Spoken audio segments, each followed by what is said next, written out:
first took off his clothes. Then they took long leather thongs with steel pellets or lead pellets on the end and beat him across the back until he could hardly stand up. Then they put a crown of thorns on his brow and his face was bleeding. And they laughed at him and they spit on him and they mocked him. And with one snap of his finger, 72,000 angels had already drawn their swords ready to come to his rescue and wipe this planet out of existence in the universe. And Jesus said, no, to this end was I born.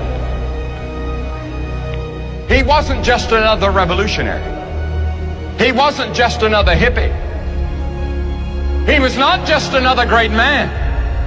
He was God in the flesh. And oh, the ethics that he taught. Never a man spake like that man. When you get hit on one side, he says, turn the other cheek.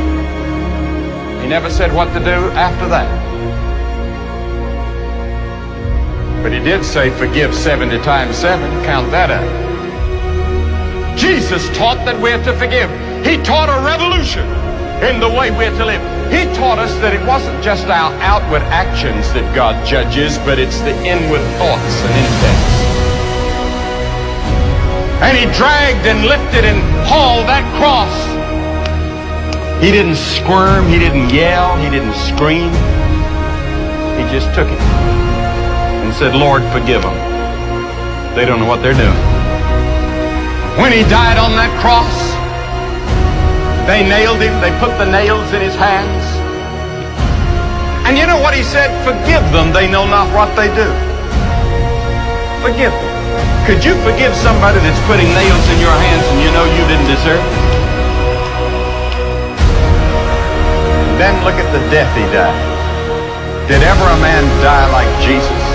The lightning flashed and the thunder roared and the earth began to shake. And even the soldiers confessed that this must be the Son of God. Anyone that can see Jesus on that cross and not be touched has a heart of stone.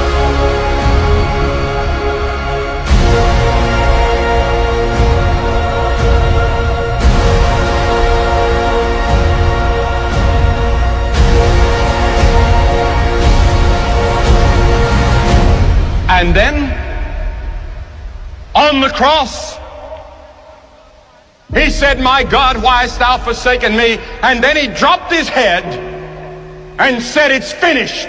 What did he mean?